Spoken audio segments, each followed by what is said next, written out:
Good morning, folks.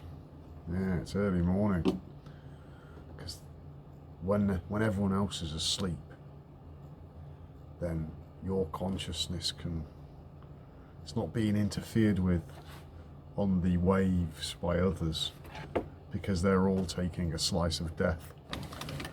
Right, I was asked a question yesterday by Jeremy to explain the two creation accounts in the book of Genesis. Right. Genesis, genes, genetics. Okay. In Hebrew, it's called Barashit, which means in the beginning. Now, this book is chiefly an instruction book on how to live and how the body operates. So it's a book about psychology, which is science of the soul, and physiology. And it's the information's hidden in there, and it's mystic. It's a spiritual book. It's mysticism, Eastern mysticism. It uses allegory and metaphor, and a lot of it is outside of the Western mind's frame of reference because we have been heavily programmed. And as a result of that, our mind has a tendency to get in the way because we are well educated,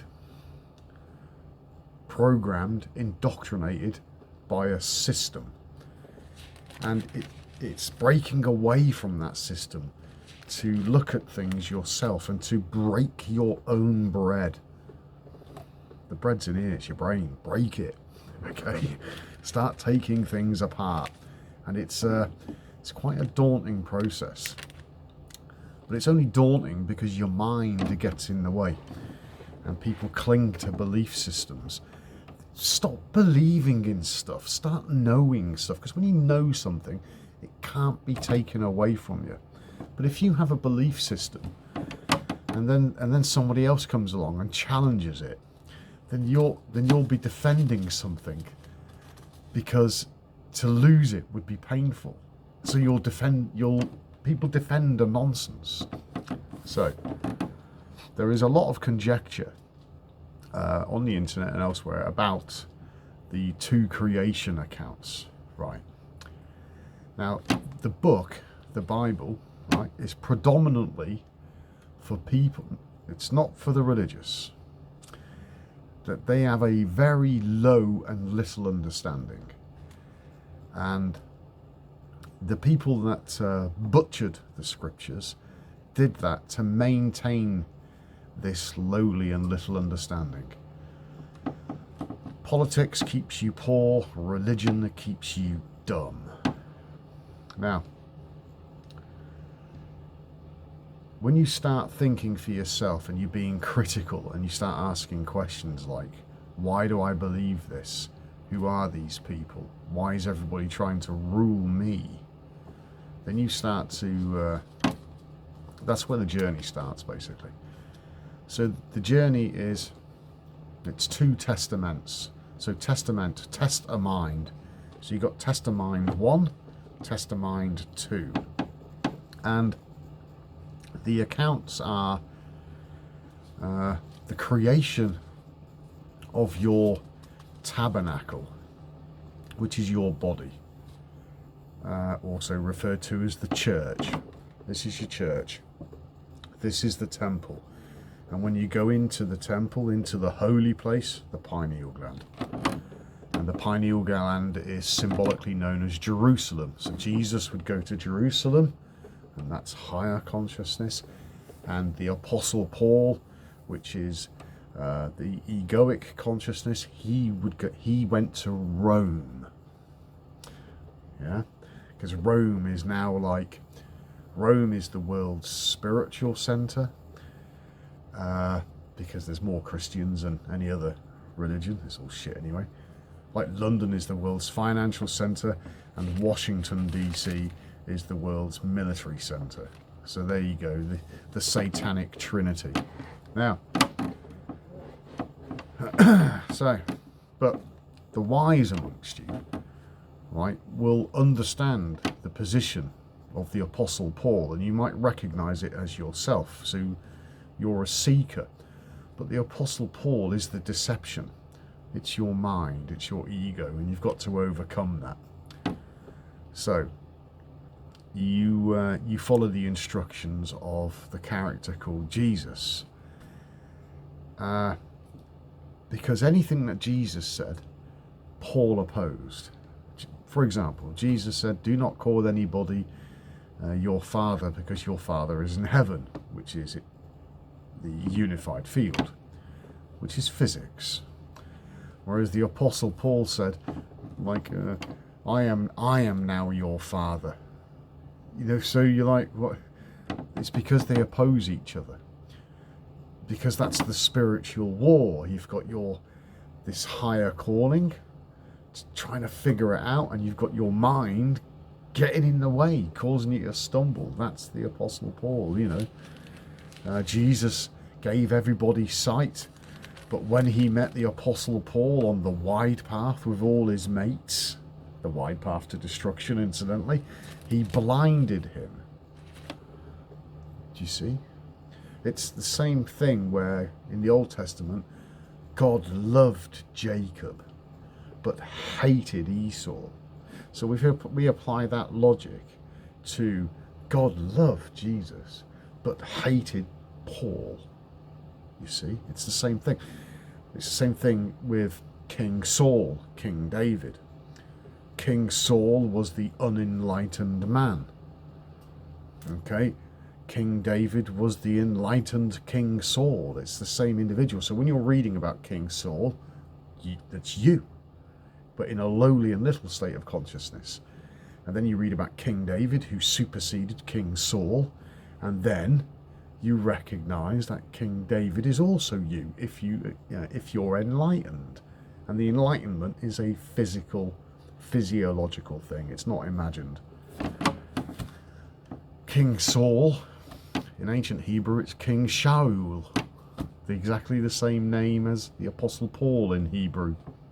Get it? It's the same thing. And I read it and I laugh, I chuckle. And it's still a challenging book because it's deep. And everybody has been looking out there, getting into the depth of that, but never getting into the depth of this. This is far deeper than that. Now, so in the beginning, right, straight off the bat, the first question you ask, what beginning? What, the beginning of the universe? Well, that might be interesting. But what does that serve you? What you can do? Run around telling everyone that you've had a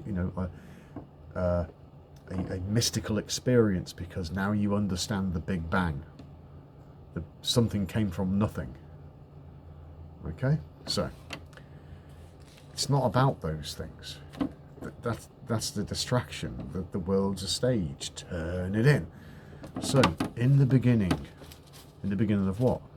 Well, you. God created the heaven and the earth. Well, what's heaven? What's consciousness? And what's the earth? It's the thing you live on, or you live in. And the earth was without form. So my body's not formed yet. And void, it's not there yet. And darkness was on the face of the deep. Hang on, the face of the deep. And it's void and dark. Wow, that sounds like meditation, does it not? So when you're meditating, okay, so this is Genesis, verse 2. And the earth was without form and void, and darkness was upon the face of the deep, and the Spirit of God moved upon the face of the waters. So this is a state of consciousness that's in the void, okay? But the Spirit of God moved upon the face of the waters. electricity. It flows, it has a current. Okay, so there's waters there. And also, when you're being created in the mother's womb, are you not in the waters? And it's dark. Get it? Electricity, you know, to power up your life. Yeah, now I'm getting to verse 3. And God said, let there be light. Come on, you fucking things. Come on. All right. So then you have light, the light of consciousness. And God said, let there be light, and there was light. And God saw the light, and that it was good. And God divided the light from darkness. So the light is consciousness. And God saw that it was good. So it's good. Now we're getting somewhere, aren't we? You've just been told that the light is good. So by implication alone, the darkness would not be good. The light is good. Without even saying anything about the darkness, you already know the darkness is bad. Get it? This is why he said, go within, in Matthew 6:22. Let thine eye be single, your body will fill with light. And the next verse it talks about, but if it isn't single, you'll be full of darkness. And how deep is that darkness? So the book is not chronological, is it? Okay? Well, you definitely need something like, you need to be outside of the three-dimensional box. Alright? Right. And God called the light day, and the darkness he called night, and the evening and morning were the first day. Now, right, let there be a firmament in the midst of the waters. So you've got the sperm and the egg, and when the sperm enters the egg, there is a I forget what they call it, but there's a piezoelectric effect. There is electric, like a spark of life. What the bloody hell do they call that? It's not bioluminescence. I forget what they call it. But anyway, so you're in the void, in the dark, the sperm meets the egg, there's a flash of light, let there be light, and said that it was good. Right? Let there be a firmament in the midst of the waters, and let it divide the waters from the waters. Okay, so something's forming, a firmament, something solid in the waters that's dividing the waters from the waters. Well, that's you. The firmament is your skull. Okay, when you're in the womb, you're surrounded by the amniotic fluid. Okay, and you're in there and you're being put together. Your temple is being built in silence. Okay, so this is the first creation, the creation of this. And then the firmament, the skull, separates the waters inside from the waters outside. Is this making it really simple for you?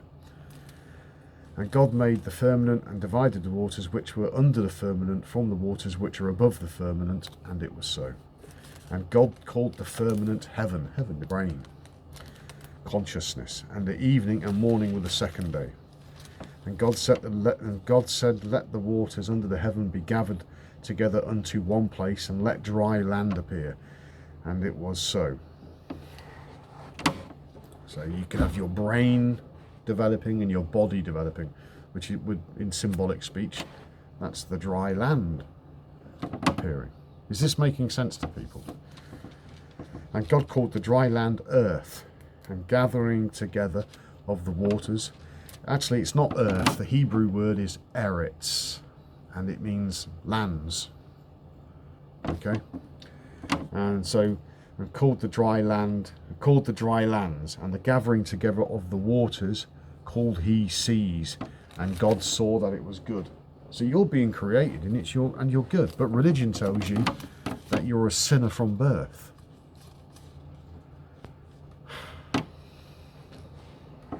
Born into sin. That's why religion's so fucking putrid, man.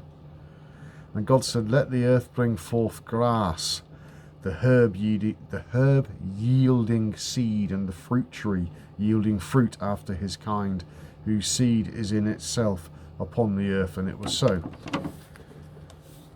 Right. And God said, let the earth bring forth grass, and the herb yielding seed, and the fruit tree yielding fruit. Right, yeah, grass and herbs. Grass. I don't actually know about grass, I'll be completely honest with you. Grass.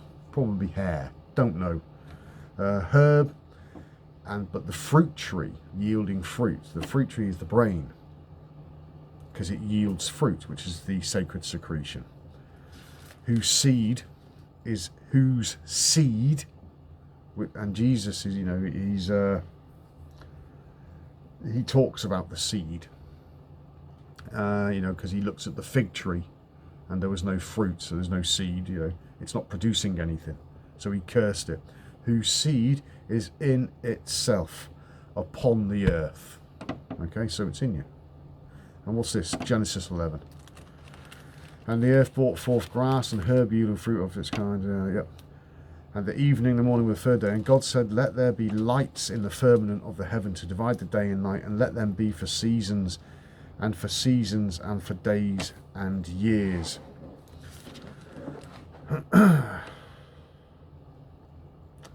Right. You have the 12 disciples are in your brain, and it's the 12 cranial nerves, but they're also symbolic of the zodiac. So as above, so below, as within, so without. But they are the 12 disciples. Each disciple is related to a particular season. Each disciple is related to a particular mineral, a mineral salt, and each disciple is related to a particular gemstone. Okay, and this becomes apparent later on, where the priests would wear the breastplate and it carries the different gemstones. All right, and let them be for signs and for seasons and for days and years. Let them be for lights in the firmament of the heaven to give light upon the earth. And it was so. So now you've got the 12 cranial nerves, the 12 disciples, and Jesus said to the disciples, go out into the lands in pairs. Now the 12 cranial nerves are in pairs. There's 20, so in total 24, and they go out into the lands. And then you can use it, and you can do things, and you can experience the gift of life. So let them be for lights in the firmament of the heaven to give light. Now people go, no, Danny, it's the stars. Listen, you've got to get away from looking out there. You can look at stars forever and they won't change. But you can look in the darkness and see the stars yourself. Sometimes when I meditate, I see a circle of 12 stars. Okay, and that's my 12 disciples. But here's the thing.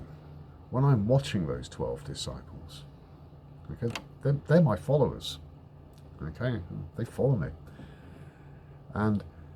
But I'm watching them, and they're watching me. So there must be a 13th star. And that's the light of my own consciousness observing from heaven the inner workings of my body. Okay? I've seen microtubules, I've seen all sorts of weird stuff, and it's quite wonderful. The inner journey. Now, right then, when you understand these writings, but at a different level, and you understand what the texts imply, then it becomes so much simpler. Like the angels. In Hebrew, the word is malak. And so, what does an angel do? Well, biblically, an angel delivers messages. And sometimes the messages are good, sometimes not so good. But the angels are pretty righteous beings. They're on a mission. They've been sent to deliver a message. So So if we trace the word angel, we can trace it back to the word angelos, which is Greek, which means messenger. Now your brain is powered by electricity. Go on YouTube and look at videos of people being tasered. Yeah, and you'll see that their body stops working. Now, it's because there's a surge in the system and the autonomic nervous system goes, what the fuck was that? Right, listen, being tasered is not enlightenment, okay? There's people that suffer from epilepsy, and that's abnormal electrical activity in the brain. Basically, the brain has it kind of short circuits and they experience the fit. And there are other illnesses that emulate that sort of thing as well. Right. When a message is sent, it is sent via chemical electrical impulses, much like when the sperm entered the egg. And there's a flash of light energy in the form of electricity that travels down the nerve to deliver the message. And then it travels back to the brain. So you've got messages out, messages in. Okay? That's the pair. In, out. Okay? Right then.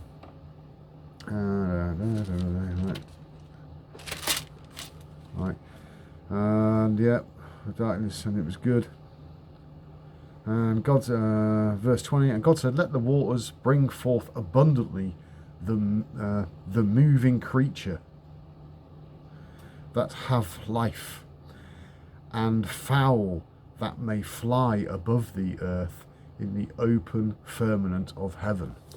Now, anything that flies is a high spiritual thought. Okay? It's up there, it's in the heavens, consciousness, people. But if it's like a creepy crawly or a rat, then that's something that crawls on the earth. In other words, it means it's the carnal mind, the ego. You see? Right. And God created great whales and every living creature that moveth. Well, that's a bit of a jump, because that's verse 20, now we've gone to 21.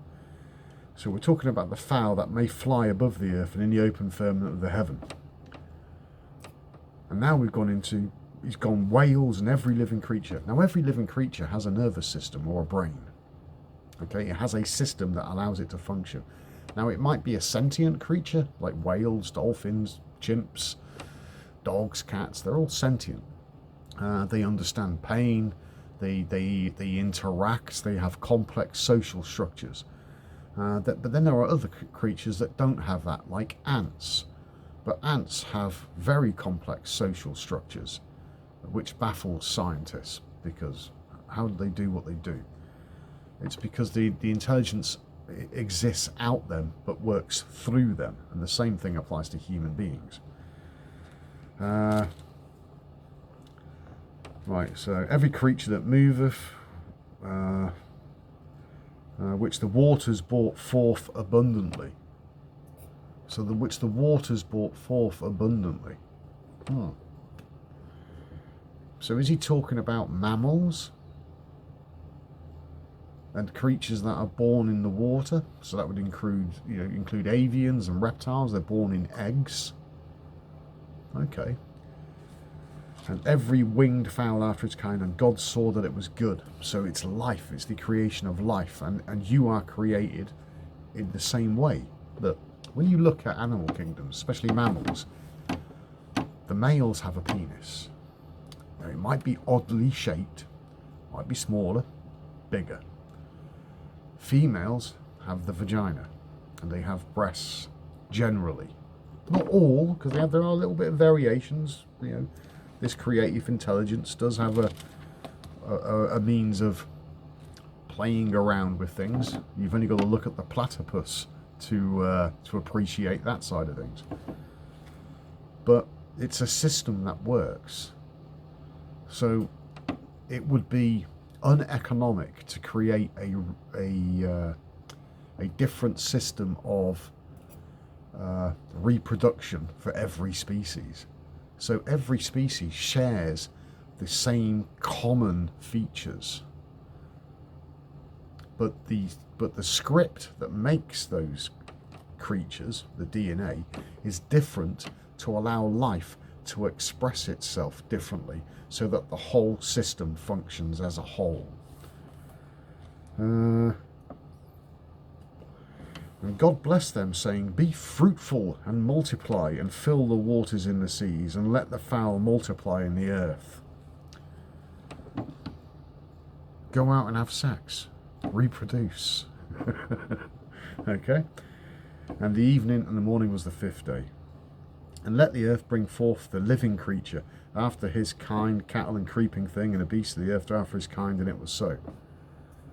So now it's kick-started, and life is just happening, man. Animals are reproducing, and there's babies, and there's life, and there's death, and the gazelle's got to run and eat grass. Sometimes the gazelle's got to run faster because the lion's got to eat, and so on. It's a big circle of life. What's that film called? It's a great song, actually. It's a great song. Yeah, it's The Circle of Life. I think Elton John sung it. It's a great song. And God said, "Let the earth bring forth the living creature after his kind." So cattle, the creeping thing, the beast of the earth after his kind, and it was so. So after his kind, is he talking about the species reproducing after their own kind, or after his kind? Kind of reminds you of the "I made man in my image after my likeness." Similar.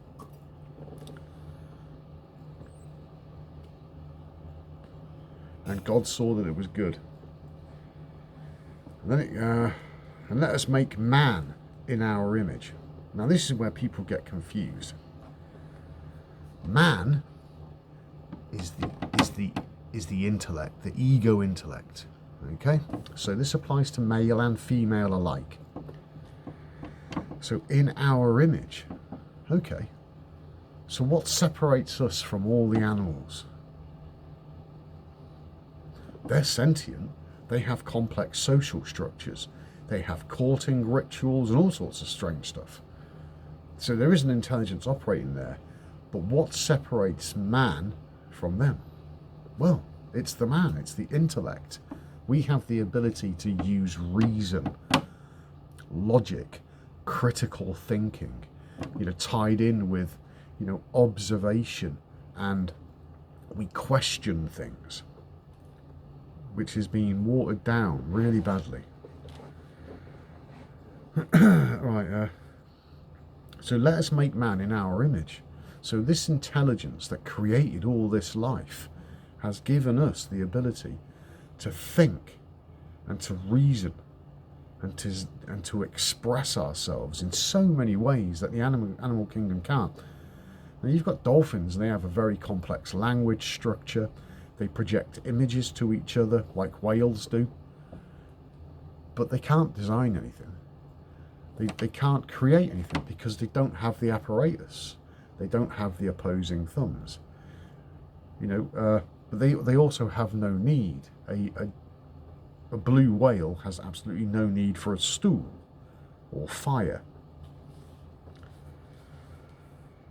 And let them have dominion over the fish of the sea, over the fowl of the air, and over the cattle, and over all the earth, and every creeping thing and creepeth upon the earth.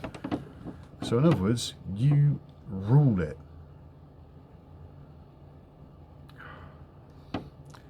And sadly, later in the Bible, God says, "I repenteth that I have made of man, and I will destroy them." Because the problem with the ego is that the ego is become, it thrives on its own hubris. It takes credit for things that it shouldn't take credit for. So it thinks it runs everything, and because it's like fortified its position, it's disconnected itself from the true intelligence, and as a result, we create so many problems, and these are expressed, by a human being's willingness to be ruled over by idiots You know, it doesn't matter what the regime is. You know, but we have all these rulers, and they're all fools. Religion, it's foolishness, and this foolishness will ultimately see us destroy ourselves as a species, and sadly take the planet down with it. So if you was that creative intelligence and you're observing all this because he's given you free will,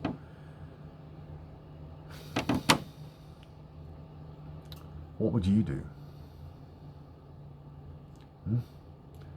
There's talk of a great reset. It isn't man's reset, although man will be resetted. Right. And so God created man in his own image. In the image of God created he them. Male and female he created them. So God blessed them and said unto them, be fruitful, multiply, and replenish the earth. Whoa. Be fruitful, multiply, and replenish the earth.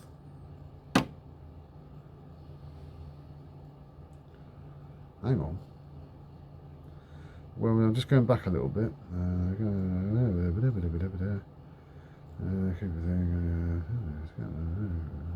That's all good.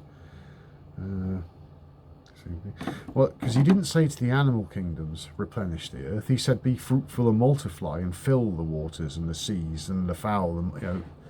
But to man, he said, be fruitful and multiply and replenish the earth. Right, the earth has a cyclical nature. It's a big circle. Okay, and these things happen all the time. The reset happens again and again and again. So there's a reset because the ego always gets in the way, and the universe says, you're not coming into the universe with that monster. You either get rid of that monster by choosing knowledge of good and evil, which is revealed later in the book, or you get reset. And he resets the stage, and then you can replenish the earth again, and you start it all over again. Okay, so the ego that is free is like the phoenix that has finally freed itself from the cycles of reincarnation. And that's the purple and gold phoenix. Whereas humanity will constantly be reborn again and again and again until it gets its collective shit sorted out. But it won't. Okay? And this is the last chance. So get your shit in one sock, people. And subdue it and have dominion. Yeah, I've done that. And behold, I have given you a herb bearing seed, which is upon the face of all the earth, and every tree, and which is on the face of the earth, and every tree, and which is the fruit of a tree yielding seed. To you it shall be for meat.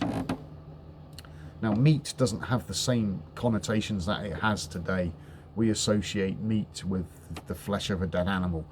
That's not what it means. Back then, meat was just food. It's just a simple word that means food. Right, okay, herb for meat. God saw everything that he had made, and behold, it was good. And then there was a sixth day. Chapter 2, thus the heavens and the earth were finished, and all the hosts of them. And on the seventh day, God ended his work which he had made, and he rested on the seventh day from all his work which he had made. Okay, so God's resting. He's nowhere to be seen. He's at rest. Does that mean something to you? Because God is electrical energy, and it's resting. Okay, which is kind of symbolic of the illusion of separation. He's still there, but he's resting. I posted that Christopher Walken video a few days back, right, for good reason. Because the lion's there and it's just chilling out and it's just resting. But everyone's annoying it. It's beginning to piss it off. And the lion just chills out. Stays in a state of rest. But ultimately, the lion has got to let everybody know who's boss. So the lion gets up and fucking shreds everybody and resets everybody. Wonder why the character called Jesus is referred to as the Lion of Judah. Do you see what I'm implying here? So when you understand that God is at rest, later on in the book he says man's years will be 120. A little bit later on in the book it says that a God year is 50 years. 50 times 120 is 6,000 years. The number of man is 6. 6,000 years. The 6 days of creation. Okay, and God is resting, so we are in the 7th day. We can't see him. God just doesn't appear to be in the world, does he? But what happens if God does appear in the world? What if God would appear inside individuals where he's been resting quietly all this time? How would that manifest in these particular individuals?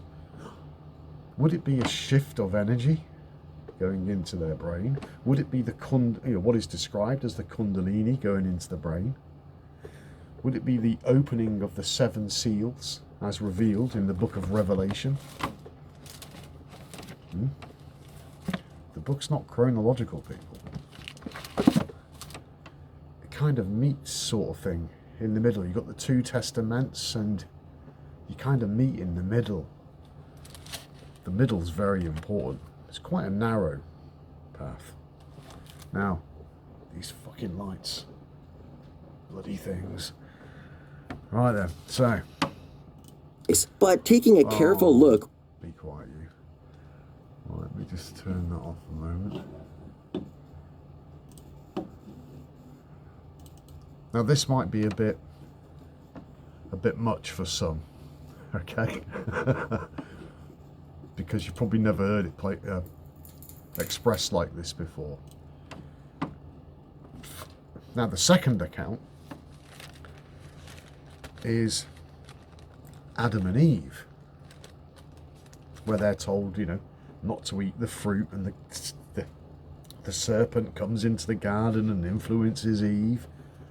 But I've just alluded to that with regards to God's reappearance on the earth.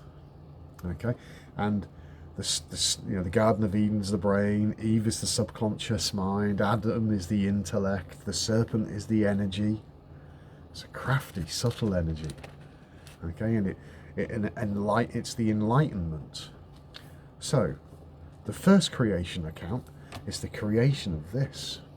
Okay, so those of you that haven't had the enlightenment experience yet, and I trust you will, and I hope you will, because that's what it's all about. That is the crown of life. Okay, so those people, that is the meaning of life. That's the entire point of it. Now, so you recognize now, oh, okay, so I understand that. The first creation account is about creating my body. The second creation account is about the enlightenment, because that's the beginning for the rest of the book. Until, when you become enlightened, then you are being, you've been called out. You are one of the elect. And some, like the 144,000? No, ignore that. That's the 144,000 nadis, their energy points in your body. So you've got the 7 chakras, the main ones, and you've got 72,000 on this side and 72,000 on that side. 144,000. Right. And you've got all these different books. Okay, and each book is a description, or it's guidance. And the first 5 books is the Torah, and the Torah, O-R, means light. It's instructions for life, and they're not laws. Those are all corruptions. When I read about the character Jesus, and I put myself in his position, so now I'm in the temple and I'm surrounded by religious fucktards, those asshats. And they're all pointing their shit-stained fingers at me.